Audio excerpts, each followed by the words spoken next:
L-ewwel qari. Qari mill-ktieb tad-Dewteronomju. Mosè kellem lill-poplu qal: Il-mulej jifraħ bik u jagħmel il-ġid miegħek. Jekk inti tisma' l-kelma tal-mulej Alla tiegħek u tħares l-ordnijiet tiegħu u l-liġijiet miktuba fil-ktieb ta' din il-liġi. Jekk terġa' lejn il-mulej Alla tiegħek b'qalbek kollha u b'ruħek kollha. Din il-liġi li qiegħed nagħtik illum mhijiex tqila għalik u anqas il-bogħod minnek. Mhijiex fis-sema biex inti tgħid min se jitlgħalna s-sema iġibilna u jsemmaħ ħinna u nagħmluha. U anqas ma jillemm mill-baħar biex inti tgħid min se jmur lemm mill-ibħra u jġibilna u jsemmaħ ħinna u nagħmluha. Ma din il-ħaġa hi qrib sewwa f'ommok u f'moħħok biex tagħmilha. Il-kelma tal-mulej.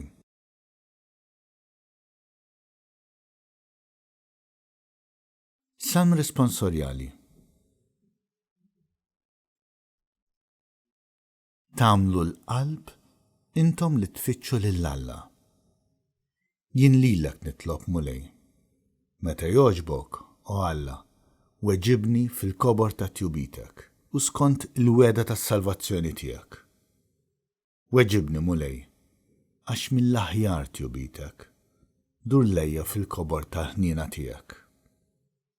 Tagħmlu l-qalb intom li tfittxu lill-Alla. Imma jiena imsejken u batut.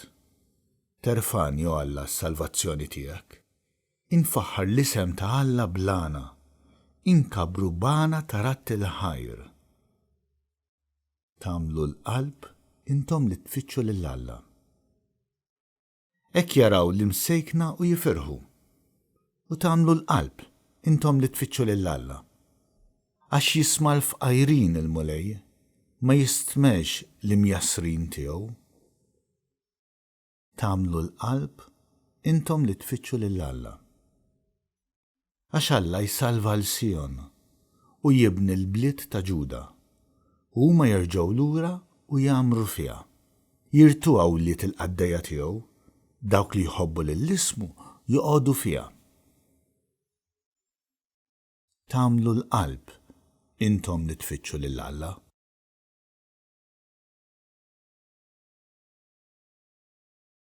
It-tieni qari.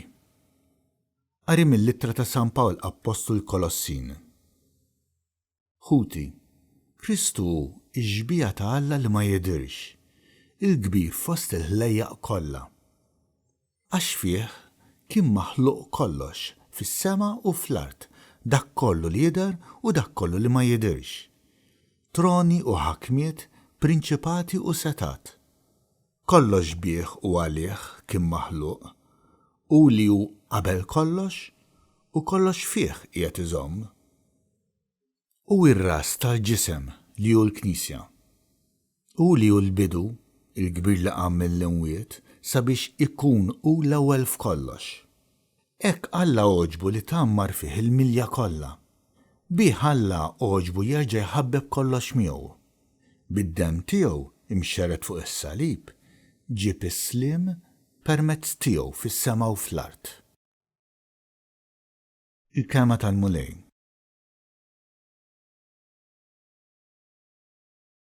Qari mill-Evanġelju skont San Luqa.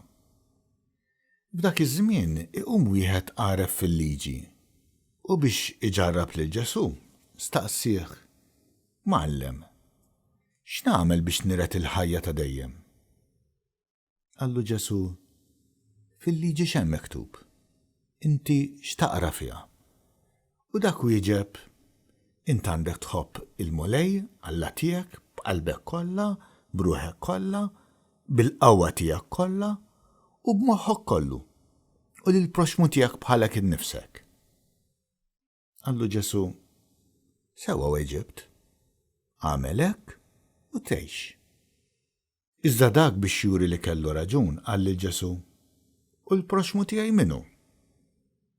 Ġesu reġa' qabad jgħidlu: Wieħed raġel kien jiżel Ġeriko minn Ġerusalemm u waqaf f'dejn il-ħallelin. Dawn neżżawh biċċruħ biswat u telqu u ħallewh nofsu mejjed.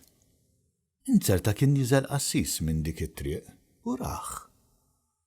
Għadda minn mal-ġenb u baqa' sejjer. Hekk ukoll wieħed levita. Meta wasal hemm u rah, għadda minn mal-ġenb u baqa' sejjer. Imma kien għaddej minn hemm wieħed Sammaritan. Wasal ħdeh, rah u tħassru. Resaq lejh, dawwielu l-ġrieħi biż-żejt u l-inbit u rabathomlu. U mbagħad tellgħu fuq il-bima tiegħu, waslu f'lukanda u ħaħsiebu.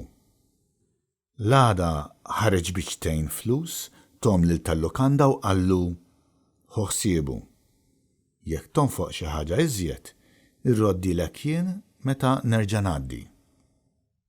Min dawn it-tlieta, inti min jidhirlek li ġieb ruħu ta' proxmu ma' dak li waqa' f'idejn il-ħallelin? Min ħenna għalih wieġbu dak? Qallu Ġesu, mur u għamel hekk intu koll.